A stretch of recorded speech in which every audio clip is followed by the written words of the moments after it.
welcome back to this channel. In this today's tutorial, I'm going to show you how you can create floral sun hat and dress to impress.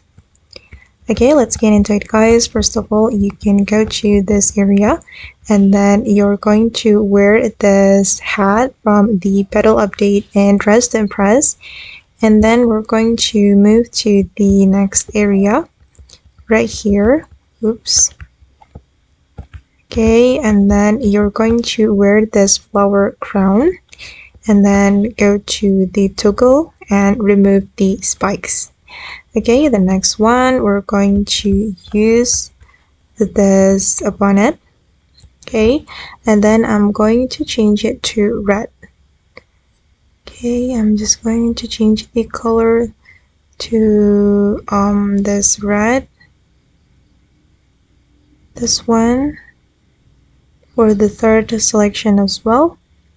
Okay, and this is the final result, and you can wear this item for like a picnic theme or summer theme. Okay guys, and that's all the way to create floral sun hat and dress to impress. I hope this video will be useful for you. Thank you so much for watching, and bye.